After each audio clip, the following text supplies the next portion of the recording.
Good morning, स्वागत है आपका जीडीटी एजुकेशन में। आज के इस क्लास में आप लोग पढ़ने वाले हैं सर्वनाम यानी प्रोनाउन। तो इस पाठ के माध्यम से आप पढ़ेंगे कि प्रोनाउन के कितने भेद होते हैं। आप उदाहरण सहित जो है संपूर्ण भेदों की जानकारी प्राप्त करने वाले हैं। तो आइए, आज का आपका चैप्टर है सर्वनाम यानी प्रोनाउन। सबसे पहले सर्वनाम की परिभाषा समझिए कि कहते किसे हैं। सर्वनाम कहता है कि संज्ञा के बदले जिन शब्दों का प्रयोग होता है उन्हें क्या कहेंगे? सर्वनाम कहेंगे। जैसे में वह, उसे, उसने, मैं, मेरा, मेरे, हम, हमारा, तुम्हारा, तुम्हारी, तू, तुम, ये सारे के सारे क्या हो गए? सर्वनाम। अब यहाँ पे बात यह है कि कहता है संज्ञा के बदले में जिन शब्दों का प्रयोग होता है। तो थोड़ा सा आप लोग संज्ञा बताएंगे कि संज्ञा कहते किसे हैं। उदाहरण 2-4 देंगे। जैसे उदाहरण चाहिए, परिभाषा नहीं। जैसे पटना, हिमालय, राम, लक्ष्मण, कुछ भी, यानी नाम को क्या कहते हैं? संज्ञा। तो हम बार बार अगर नाम का ही इस्तेमाल करते हैं बोलने में या लिखने में तो सुनने में या देखने में अच्छा नहीं लगता। तो हम नाम के बदले में जिस शब्द का प्रयोग करते हैं वही हो जाता है आपको क्या? सर्वनाम। तो जैसे उदाहरण देख लीजिए यहाँ पे, जैसे है राम एक लड़का है। अब इस जगह पे हम ये लिख दे कि राम जो है आपको तेज है, हाँ, या फिर राम जो है बदमाश है, राम जो है चालाक है, राम चतुर है, राम ये है, राम वो है। बार बार राम राम राम राम अच्छा लगेगा? नहीं लगेगा। तो अच्छा नहीं लगेगा तो इसलिए हम करते क्या है कि राम के जगह देंगे ऐसे वाक्य। देखिए सुंदर किस तरह से वाक्य बनाना है कि राम एक अच्छा लड़का है। इस वाक्य में बताइए कि संज्ञा कहाँ पे है? राम। अब उसके बदले हम दे दिए कि वह पढ़ने में तेज है, उसने कड़ी मेहनत की है, उसे अवश्य सफलता मिलेगी। तो थोड़ा सा आप थिंकिंग करिए कि यहाँ पे राम एक लड़का है, राम की बात की जा रही है। बाद में जितना सारा शब्द आया, कौन सा ऐसा शब्द आया जो सिर्फ और सिर्फ राम के लिए आया हुआ है? वह, उसने, उसे। अब इस जगह पे देते राम पढ़ने में तेज है, राम कड़ी मेहनत जो है राम ने की है, उसे अवश्य, राम को अवश्य सफलता मिलेगी। तो सुंदरता क्या हो जाती है? वाक्यों की खत्म हो जाती है ना। तो खत्म हो जाती है। तो व्याकरण का तो यही मतलब है कि सुंदर से सुंदर तरीके से हर एक शब्दों को, वाक्यों को सजाया जाए। तो यहाँ पे इसलिए राम के बदले में क्या आ गया? वह, उसके बाद आ गया उसने, उसके बाद आ गया उसे। तो आपको यही हो गए सारे के सारे आपको क्या? सर्वनाम। समझ गए बढ़िया से? कहीं दिक्कत? चलिए अब अगला है। अब आगे कहता है कि हिंदी में कुल 11, कितने? 11 मूल सर्वनाम है। याद रखिएगा कि मूल सर्वनाम हिंदी में कितने हैं। संज्ञा तो असंख्य है, संज्ञा असंख्य है। आपने पीछे पढ़ा था कि संज्ञा असंख्य है, हम गिन भी नहीं सकते। हाँ, कौन सी ऐसी जो है, कौन सा ऐसा नाम है जो नाम तो है, संज्ञा तो है, बट उनको हम संज्ञा की श्रेणी में रख नहीं सकते। रंगों के नाम, कि रंगों के नाम, देखो नाम उसका भी है लेकिन उसको हम संज्ञा की श्रेणी में रख नहीं सकते क्योंकि वो हमेशा विशेषता बताने की कोशिश करता है। जैसे कहेंगे साड़ी लाल है, कपड़े काले हैं, श्याम काला है। तो काला, उजला, लाल, पीला से विशेषता का बोध हो रहा है, वो संज्ञा होते हुए भी संज्ञा नहीं है। तो उसको हम संज्ञा की श्रेणी में नहीं रखते। यानी संज्ञा असंख्य है लेकिन यहाँ पे कहता है कि हिंदी में कुल 11, ठीक है, 11 मूल सर्वनाम है। जैसे में हो गया मैं, तू, आप, यह, वह, जो, सो, कोई, क्या, कुछ और कौन। इस 11 को आप याद रखेंगे, यही 11 मूल सर्वनाम है, ठीक है। और कहता है कि इसी का, यानी इसी मूल सर्वनाम का प्रयोग हम आप क्या करते हैं? संज्ञा के बदले में करते रहते हैं। कहता है इन्हीं मूल सर्वनामों से विभिन्न प्रकार के सर्वनामों की उत्पत्ति हुई है। यानी इन्हीं मूल से जो है विभिन्न प्रकार के सर्वनामों की उत्पत्ति हुई है। अब आगे कहता है कि सर्वनाम के कार्य। अब देखिए कि सर्वनाम के कार्य कैसे कैसे हैं, किस प्रकार से सर्वनाम का जो है कार्य होता है। क्या आ जाता है?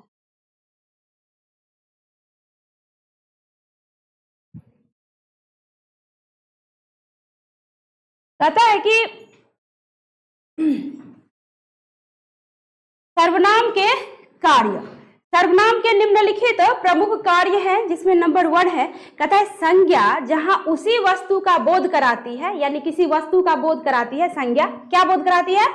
संज्ञा कहता है उसी वस्तु का बोध कराती है, कहता है जिसका वह नाम है, यानी जिसका वह नाम होता है। वहां सर्वनाम किसी भी वस्तु का बोध कराता है यदि पहले वह संज्ञा आ गई हो। अगर पहले संज्ञा आ जाएगी तो, जैसे में देख लो, कहता है राम अच्छा लड़का है। अब राम का नाम राम है तो रामे का बोध कराएगा, सीता का नाम सीता है तो बोध सीता का ही होगा। तो कहता है कि जिसका वह नाम है वहां, यानी उस जगह पे सर्वनाम कहता है किसी भी वस्तु का बोध कराता है, कहता है यदि पहले वह संज्ञा आ गई हो तो। जैसे में है राम अच्छा लड़का है और वह मेरा भाई है। देखो एक बात एक ही हुई, राम अच्छा लड़का यहाँ पे संज्ञा है और कहते हैं वह मेरा भाई है, तो बोध किसका हो रहा है? राम का ही बोध हो रहा है। तो देख लो संज्ञा और सर्वनाम का क्या कॉम्बिनेशन है, दोनों का संबंध कैसा है, दोनों एक दूसरे के पूरक किस प्रकार हैं। देखा जाए तो राम के पूरक सर्वनाम है, क्योंकि बार बार राम के जगह सर्वनाम ही आके उसको क्या करता है, पूर्ण करता है। तो यहाँ पे कहता है कि राम अच्छा लड़का है, उसके बदले कहेंगे कि वह मेरा भाई है, तो यानी वह से तात्पर्य कौन? राम बोध करा रहा है। कहता है कि सीता अच्छी लड़की है, कहेंगे वह मेरी बहन है, तो अर्थात बोध किसका हो रहा है? सीता का। कहेंगे इस कुत्ते को देखो, फिर कहेंगे यह मेरा है, बोध क्या हो रहा है? कुत्ते का बोध हो रहा है। फिर कहता है मुझे कई कलमे हैं, फिर कहेंगे वे कीमती हैं, तो वे कौन? संज्ञा यानी कल में, तो बोध उसी का हो रहा है। तो नंबर 1 यही था आपका कि कार्य जो है संज्ञा के क्या क्या होते हैं। आगे देखिए क्या है, आगे कहता है कि सर्वनाम नामों यानी संज्ञाओं की पुनरुक्ति को रोकता है। देखिए ध्यान से समझिए, सर्वनाम नामों यानी संज्ञाओं की पुनरुक्ति को रोकता है। पुनरुक्ति मतलब हो गया, आप लोग पढ़े थे विराम चिन्ह में कि बार बार कोई चीज आता है, तो उस बार बार को जो है वो सर्वनाम रोकने का काम करता है। जैसे में है कि मोहन अच्छा लड़का है, मोहन बीए में पढ़ता है, मोहन पढ़ने में तेज है। क्या अच्छा लगा सुनने में? नहीं लगा। अब इस पुनरुक्ति मतलब बार बार देखो, यहाँ भी मोहन, यहाँ भी मोहन और यहाँ भी मोहन, बार बार मोहन मोहन मोहन आया, वाक्य की सुंदरता नष्ट हो गई। तो इसी पुनरुक्ति को जो बार बार आता है उसको तोड़ने का काम, उसको जो है पुनरुक्ति को रोकने का काम कौन करता है? सर्वनाम करता है। अगर सर्वनाम नहीं रहे तो नामों का पुनरुक्ति शायद रोका नहीं जा सकता। तो यहाँ पे कहता है कि आपने देख लिया इतना उदाहरण। अब कहता है कि पुनरुक्ति दोष रहित यानी दोष से रहित। कहता है मोहन अच्छा लड़का है, वह बीए में पढ़ता है और वह पढ़ने में भी तेज है। अच्छा लग रहा है? तो कहने का तात्पर्य कि सर्वनाम का काम है कि आपको संज्ञा के साथ जुड़ के उसके एक तरह से वाक्य में सुंदरता ला देना। अब आगे कहता है कि सर्वनाम आदर अनादर छोटे बड़े का बोध कराता है। देख लो, सर्वनाम ऐसा शब्द है, सर्वनाम ऐसी चीज है जिससे आपको छोटा बड़ा का भी बोध हो जाता है। अगर हम सिर्फ नाम लेंगे तो इससे पता नहीं चलता कि कोई बड़ा है कि हमसे छोटा है। सिर्फ नाम लेंगे किसी भी व्यक्ति का तो पता नहीं चल पाता कि वो व्यक्ति हमसे बड़ा है कि छोटा है, दूसरा नहीं समझ पाएगा। लेकिन सर्वनाम का हम प्रयोग करते हैं तो पता चल जाता है, ओ किसी बड़े की चर्चा की जा रही है या किसी छोटे की बात हो रही है। तो यहाँ पे देखो, जैसे आप मेरी बहन है, अब यहाँ पे जो आप लग गया तो आपसे कौन चीज का बोध हो रहा है? आदर या बड़े का बोध हो रहा है। मतलब क्या, आपसे हम समझते हैं कि आप मतलब हम अपने से बड़ों के लिए प्रयोग करते हैं। तो देखो हो रहा है ना बोध। यहाँ पे वही ना कहता है कि आदर या अनादर या छोटे बड़े का भी जो है बोध कौन करवाता है आपको? सर्वनाम करवाता है। जैसे तू मेरी बहन है, यहाँ पे किस चीज का बोध हो रहा है? अनादर और छोटे का। तू मेरी बहन हो मतलब क्या, हमसे छोटी है। तो देख लो सर्वनाम का ये भी चमत्कार है कि वह आदर अनादर का भी बोध करवाती है। अब आगे है,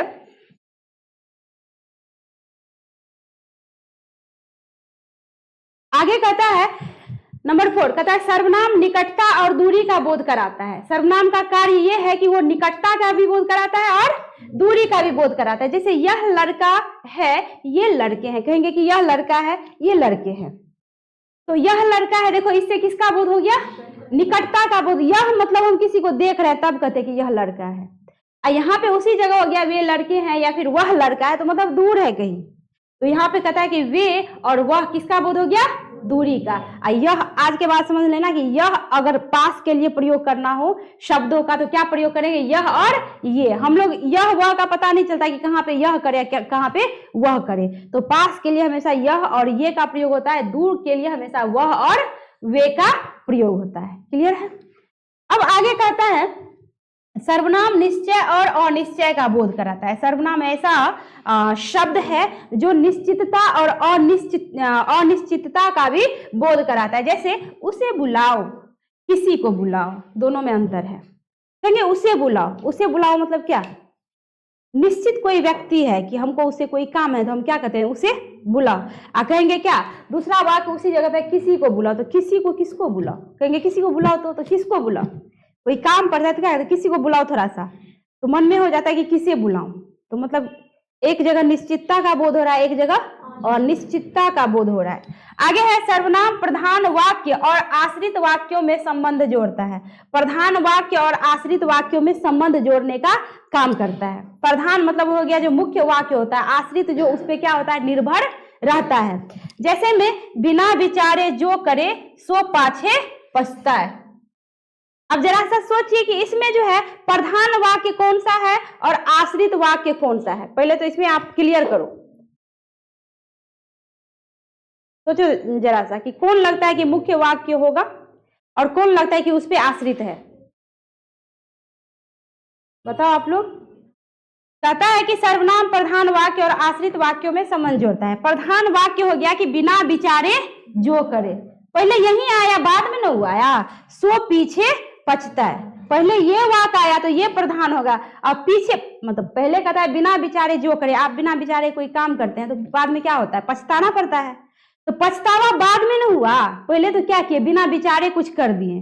तो यहाँ पे देख लो, कहता है वही ना, कहता है यहाँ पे कि सर्वनाम प्रधान वाक्य और आश्रित वाक्यों में संबंध जोड़ता है। अब आप थोड़ा सा ध्यान से वाक्यों को देखिए, इस वाक्य को देखिए और बताइए कि कौन सा ऐसा शब्द है, कौन सा ऐसा सर्वनाम है जो दोनों वाक्यों को जोड़ने का काम किया है।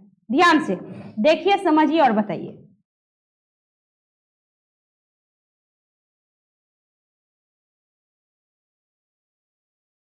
बताइए आप लोग। आयुष,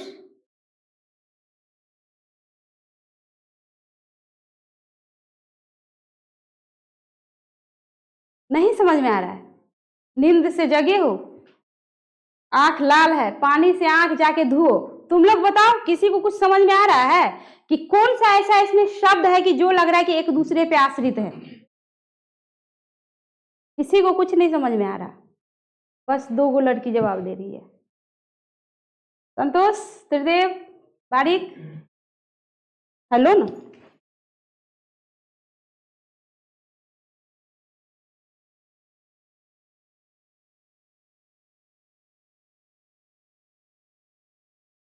दीपक, सबसे पहले तो इसमें छांटो ना आपकी सर्वनाम है किधर, कौन सा ऐसा शब्द है जो सर्वनाम लग रहा है, अपने आंसर पता चल जाएगा।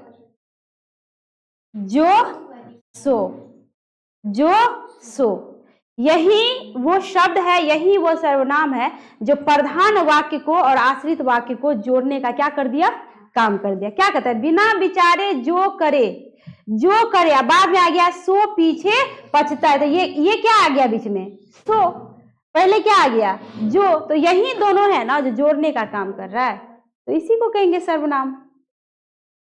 इतना कंफ्यूजन। चलिए अब अगला है, कहता है सर्वनाम जिज्ञासा को अभिव्यक्त करता है, जिज्ञासा मन में। कहता है जैसे कौन आया, तुम्हें क्या चाहिए, कौन आया, तुम्हें क्या चाहिए, जिज्ञासा मन में हो रहा है कि कौन आया है, थोड़ा मुझे भी तो बताओ। कहते हैं नहीं, कौन आया है। तो यहाँ पे कहता है कि जिज्ञासा भी अभिव्यक्त करता है, जिज्ञासा का भी जो है वो बोध कराता है। तो बताओ तो इसमें कौन सा ऐसा शब्द है जहां पे लग रहा है कि जिज्ञासा व्यक्त हो रहा है। कौन, तुम्हें नहीं, इसमें होगा क्या, यहां होगा कौन, यहां होगा क्या, यही हो गया आपको सर्वनाम। चलिए अब आगे है, आगे है सर्वनाम के भेद। अब देखिए कि सर्वनाम के कितने भेद होते हैं। तो सर्वनाम के कितने भेद हैं, 6 भेद हैं। मैंने सारा का सारा लिख दिया है, लिखने में टाइम बर्बाद हो जाता है, तो लिखे या पहले से लिखा रहे, बस समझाना है, तो इसलिए हम पहले लिख देते हैं। अब देखिए यहाँ पे नहीं होता क्या है ना कि अब लिखो, लिख लिख के समझाओ, टाइम बर्बाद होता है, तो इससे अच्छा पहले ही लिख देंगे, जो खाली समझाना पड़ेगा, जल्दी आगे पढ़ा पाएंगे। तो यहाँ पे देख लीजिए, कहता है कि सर्वनाम के भेद, सर्वनाम के भेद कितने होते हैं, 6 भेद होते हैं। पहला क्या हो गया, पुरुषवाचक सर्वनाम, इंग्लिश बताइए, पर्सनल प्रोनाउन। दूसरा निश्चयवाचक मतलब डिमॉन्स्ट्रेटिव प्रोनाउन। तीसरा अनिश्चयवाचक सर्वनाम, इंग्लिश बोलिए इंडेफिनिट प्रोनाउन। नेक्स्ट बताइए संबंधवाचक सर्वनाम, इंग्लिश बताइए रिलेटिव प्रोनाउन। और नेक्स्ट निजवाचक सर्वनाम, इंग्लिश नेम बताइए रिफ्लेक्सिव प्रोनाउन। एंड लास्ट है प्रश्नवाचक सर्वनाम यानी इंट्रोगेटिव प्रोनाउन। तो ये हो गए आपको 6 के 6 आपको सर्वनाम के भेद, इसको आपको याद रखने हैं। ठीक है, याद रखेंगे तो ही कुछ होगा, नहीं तो फिर दिक्कत होगी, तो याद रखना है। चलिए अब आगे है पुरुषवाचक सर्वनाम कहते किसे हैं। 6 भेद में से 6 भेद को अब विस्तार से समझिए। पुरुषवाचक सर्वनाम कहते किसे हैं। कहता है कि जिस सर्वनाम से बोलने वाले, सुनने वाले या फिर जिसके विषय में कहा जाए उसका बोध हो, उसे हम क्या कहेंगे पुरुषवाचक सर्वनाम, है ना। जिस सर्वनाम से क्या बोलने वाले, सुनने वाले और फिर जिसके विषय में बात की जा रही हो उसे ही हम कहेंगे पुरुषवाचक सर्वनाम। जैसे में कहता है कि मैं, मैंने, हम लोग, आप, मैं से किसका बोध हो रहा है बोलने वाले का, है ना। आपको से किसका बोध हो रहा है। सर्वनाम देखो और दिमाग लगाओ। आपसे यहाँ बड़े छोटे की बात नहीं की जा रही है, यहाँ पे परिभाषा देखिए, बोलने वाले, सुनने वाले और कहता है जिसके बारे में कहा जाए, है ना। आपको से क्या बोध हो रहा है, अच्छा उसकी से बात की जा रही है लेकिन वहां पे वो उपस्थित नहीं है। उदाहरण से परिभाषा समझिए, है ना। जैसे मैंने कल आपको उसकी घड़ी दी थी, जैसे में यहाँ पे है कि मैंने कल आपको, ये तो हो गया शब्दों में उदाहरण सर्वनाम का कि मतलब ये सारे के सारे आपको सर्वनाम है। अब थोड़ा सा वाक्य में समझ लीजिए। कहता है कि मैंने कल आपको उसकी घड़ी दी थी। अब आपको इसमें छांटना है कि कौन बोलने वाले हैं, कौन सुनने वाले और कौन वो जिसके विषय में बात की जा रही है लेकिन वहां पे वो उपस्थित नहीं है। तो मैं क्या होगा बताइए तो जी, मैं हो जाएगा आपको बोलने वाले। मैं से बोलने वाले का बोध हो रहा है, ठीक है। आपको से सुनने वाले का बोध हो रहा है, अच्छा। उसकी से जिसके बारे में, जिसके बारे में चर्चा हो। क्लियर है, समझ रहे हो ना बातों को कि यहाँ पे मैंने से पता चल रहा है कि बोलने वाले, आपको से पता चल रहा है सुनने वाले और उसकी से पता चल रहा है कि जिसके बारे में चर्चा हो रही है किंतु वो वहां पे उपस्थित नहीं है। क्लियर है यहाँ पर। अब यहाँ पे पुरुषवाचक सर्वनाम में कोई जरूरी नहीं है कि पुरुषवाचक है तो सिर्फ पुरुष के लिए इस्तेमाल होगा। पुरुषवाचक में कोई भी आ सकता है, स्त्री पुरुष कोई भी आ सकता है, कुछ भी आ सकता है, समझ रहे ना। तो इसी को ही हम कहेंगे पुरुषवाचक सर्वनाम। अब कहता है नोट, कहता है इस बात का ख्याल रखिए कि पुरुषवाचक सर्वनाम का प्रयोग, देखो वही बात है कि स्त्री पुरुष या सजीव निर्जीव सभी के लिए किया जाता है। यानी पुरुषवाचक सर्वनाम का प्रयोग स्त्री हो, पुरुष हो, सजीव हो, निर्जीव हो, सभी के लिए किया जाएगा। अब आगे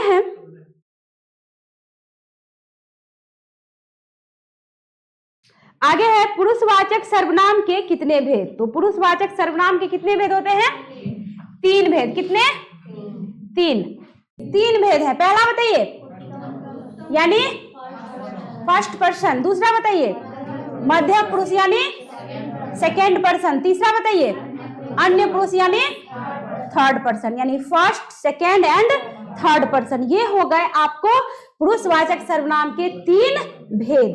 अब उत्तम पुरुष समझिए, कहता है कि मैं, मैंने, हम, हमने, मेरा, मेरी, हमारा, हमारी आदि को ही क्या कहेंगे उत्तम पुरुष। या फिर दूसरे शब्दों में कहा जाए, दूसरे वाक्यों में कहा जाए तो बोलने वाला इसका प्रयोग सिर्फ अपने लिए करता है, अर्थात बोलने वाले को ही क्या कहते हैं, बोलने वाले को ही क्या कहेंगे। क्लियर है, याद रखना है इसको यहाँ पे, ठीक है। मान लो इस तरह से क्वेश्चन आता है कि मेरा कौन सा पुरुष है, प्रथम, मध्यम, उत्तम, तो याद रखना पड़ेगा उत्तम पुरुष। क्योंकि बोलने वाले को देखो दूसरा दिया है कि बोलने वाला इसका प्रयोग सिर्फ अपने लिए करता है, अर्थात परिभाषा ये बन जाएगा कि बोलने वाले को ही उत्तम पुरुष कहते हैं। ठीक है, जैसे मैं कहता है कि मैं आम खाता हूं, तो मैं क्या हो गया? उत्तम पुरुष। लेकिन वचन कौन सा? एक वचन, क्योंकि मैं अकेले है, यहाँ पे अकेले है ना, तो वो हो गया उत्तम पुरुष एक वचन। कहेंगे हम भारतवासी हैं, हमसे किसका बोध हो रहा है? उत्तम पुरुष का बोध हो रहा है। लेकिन वचन में कौन सा? बहुवचन, क्योंकि हम से सिर्फ अकेले हम नहीं, मतलब मैं नहीं, हम का मतलब कोई और भी। क्लियर है यहाँ तक? चलिए अब आगे है मध्यम पुरुष, यानी सेकंड पर्सन, है ना। कहता है तू, तुम, आप, तुम लोग, आप लोग, तुम्हारा, तुम्हारी, तुम्हारे। उसके बाद क्या है? आपका, आपकी, आपके आदि को ही क्या कहेंगे? मध्यम पुरुष कहेंगे। कहता है इसका प्रयोग सुनने वाले के लिए किया जाता है। तो इतना सुनने के बाद आप परिभाषा क्या बनाएंगे? परिभाषा क्या बनेगी बताइए? जिस सर्वनाम का प्रयोग सुनने वाले के लिए किया जाए उसे हम क्या कहेंगे? मध्यम पुरुष कहेंगे। जैसे में तू अच्छा है, तुम अच्छे हो, तू से, तू मध्यम पुरुष तो है ही, लेकिन वचन में क्या हो गया? क्योंकि तू मतलब एक का बोध हो रहा है। उसी जगह पे कहेंगे तुम अच्छे हो, तो तुम भी मध्यम पुरुष ही है, लेकिन वचन में क्या हो गया? बहुवचन। आज के बाद जो है किसी को तुम मत बुलाना, हम तो खुद ही बुलाते हैं। अभी भी बोल रहे तो हम कर रहे हैं, जबकि मैं करना चाहिए। तो खुद ज्ञान दे रहे हैं, खुद ही नहीं हम पालन कर रहे हैं। तो हम बिहारियों की यही पहचान है, हम लोग मैं को छोड़ के चलते हैं, मैं को और तू को छोड़ के चलते हैं, हम को प्राथमिकता देते हैं। यहाँ पे क्या कहता है कि जैसे तू अच्छा है, तो तू से मध्यम पुरुष का तो बोध हो ही रहा है, लेकिन वचन में किसका बोध हो गया? एक का। तुम अच्छे हो, अब आज के बाद आप जो है तू और तुम में अंतर समझ गए, तो थोड़ा सा प्रयोग करिएगा। अकेले के लिए तू, अरे अपने से छोटे के लिए तो प्रयोग कर ही सकते हैं ना, बड़ों के लिए तो आप और आपका तो है ही। तो समझ गए यहाँ तक? चलिए अब आगे है अन्य पुरुष। अन्य पुरुष कहता है उत्तम पुरुष और मध्यम पुरुष के अतिरिक्त सारे पुरुष जैसे वह, वे, उसका, उसकी, उनका, उनकी आदि को क्या कहेंगे? अन्य पुरुष कहते हैं। दूसरे शब्दों में कहता है वक्ता श्रोता से जिसकी चर्चा करता है, यानी बोलने वाला सुनने वाले से जिसकी क्या करता है? चर्चा करता है, अर्थात जिसके विषय में बात की जा रही हो किंतु वो वहां पे उपस्थित ना हो, यही हो गया आपको अन्य पुरुष। देख लो, हम दो व्याकरण से जो है नोट तैयार करते हैं, दो व्याकरण से, कि ना इसमें कुछ छूटे ना उसमें कुछ छूटे, ताकि बढ़िया से समझ में आ जाए। तो थोड़ा सा समझा करो, इधर उधर ध्यान मत भटकाओ, पीछे बार बार बोलना पड़ता है ना। तो यहाँ पे समझ गए आप लोग? उत्तम पुरुष क्या कहता है कि उत्तम पुरुष और मध्यम पुरुष के अतिरिक्त सारे पुरुष में क्या कहेंगे? अन्य पुरुष। दूसरे शब्दों में वक्ता श्रोता से जिसकी चर्चा करता है। अब वक्ता मतलब क्या हो गया बताइए? वक्ता मतलब क्या? अरे बोलने वाला भी बोल रहा है ना। श्रोता मतलब क्या? अच्छा बताइए, यहाँ पे अभी वक्ता श्रोता कौन है? वक्ता श्रोता, तो यही ना वहां पे कह रहा है कि वक्ता श्रोता से जिसकी चर्चा करता है, अर्थात जिसके विषय में बात की जा रही हो किंतु वो वहां पे उपस्थित ना हो, उसी को हम क्या कहेंगे? जैसे बारिक नहीं आया था तो बोले ना कि थोड़ा सा आने दो उसको तो पढ़ाएंगे, तो चर्चा हो रही थी लेकिन यहाँ पे वो उपस्थित नहीं था, तो यानी वो हो गया आपको कौन सा पुरुष? अन्य पुरुष। अभी अन्य पुरुष नहीं है हाँ, अभी कौन सा पुरुष है? मध्यम पुरुष है। चलिए अब है जैसे में कहता है मोहन न, वह मोहन होगा। अन्य पुरुष है लेकिन वचन क्या है? क्योंकि मोहन, वे अच्छे लड़के थे, कौन सा पुरुष हो गया? अन्य पुरुष, लेकिन वचन में क्योंकि वे अच्छे, वे यानी एक से। उसके बाद क्या कहता है कि उसका भाई आया है ना। यहाँ पे दूसरा उदाहरण समझे हो बढ़िया से। वे अच्छे लड़के थे, वे तो हो गया आपको क्या? अन्य पुरुष, लेकिन वचन में क्या हो गया? बहुवचन। अच्छे लड़के थे। अगला है उसका भाई आया है, उसका क्या हो गया? अन्य पुरुष, लेकिन वचन में कैसे समझे? एक वचन है उसका भाई। चलिए समझ गए यहां तक, अब आगे आइए। चलिए अगला है, कहता है निश्चयवाचक सर्वनाम। कहता है निश्चयवाचक सर्वनाम, कहता है कि जिससे क्या? निश्चित भाव, व्यक्ति, वस्तु या भाव का बोध हो, उसे क्या कहेंगे? निश्चयवाचक सर्वनाम कहेंगे। जैसे यह, वह, ये, वे, आप। अब वाक्य में कोई उदाहरण दीजिए। जैसे में मान लो वाक्य में हो गया कि यह वस्तु, नो कहेंगे कि यह, मान लो कहेंगे यह पुस्तक है, ठीक है। अब यहां पे मान लो कहेंगे कि यह पुस्तक है, तो मतलब क्या हो रहा है कि निश्चित का बोध हो रहा है कि कोई वस्तु है, मतलब कहेंगे यह पुस्तक है, निश्चित का बोध हो रहा है। तो यानी कहने का तात्पर्य यह कि ऐसा सर्वनाम जिससे लगे कि निश्चित का बोध हो रहा है, उसी को हम क्या कहेंगे? निश्चयवाचक सर्वनाम। दूसरा है अनिश्चय। देखो नामे में सब कुछ छिपा हुआ है। निश्चय मतलब निश्चित, अनिश्चय मतलब अनिश्चित। कहता है कि जिससे किसी निश्चित व्यक्ति, वस्तु या भाव का बोध न हो। ये क्या हो गया भाई? ऊपर से नीचे न हो, उसे क्या कहेंगे? अनिश्चयवाचक सर्वनाम। जैसे में कोई, कुछ। अब वाक्य में बताइए कुछ भी। जैसे हम कहेंगे कुछ दो। अब कुछ में क्या दो? ओल, बेल, कटहर, क्या? ओल। हाँ, तू तो ओले देगी हमको। जैसे कहेंगे कुछ दो, तो कंफ्यूज हो जाओगे तुम लोग भी कि कुछ दो मैडम मांग क्या रही है। कहेंगे कलम दो, तो क्लियर हो गया, निश्चित हो गया। कहेंगे कुछ दो, तो क्या दो? तो समझ रहे हैं ना बातों को, कि यहाँ पे कहता है कि जिससे निश्चितता का बोध हो उसको क्या कहेंगे? निश्चयवाचक। जिससे अनिश्चय का बोध हो उसे, क्लियर है। आगे है संबंधवाचक सर्वनाम। कहता है कि जिस सर्वनाम से वाक्य में आए संज्ञा के साथ संबंध स्थापित किया जाए, क्या स्थापित किया जाए? स्थापित किया जाए, उसे क्या कहेंगे? संबंधवाचक। संबंधवाचक सर्वनाम। कहता है जिस सर्वनाम से वाक्य में आए संज्ञा के साथ, किसके साथ? क्या स्थापित करे? उसे क्या कहेंगे? सर्वनाम। जैसे जो, सो, जौन, तौन। अब वाक्य में समझिए, जैसे जो करेगा सो, तो कौन जोड़ने का काम कर रहा है? सो। तो यही हो गया संबंधवाचक सर्वनाम। चलिए अब आगे।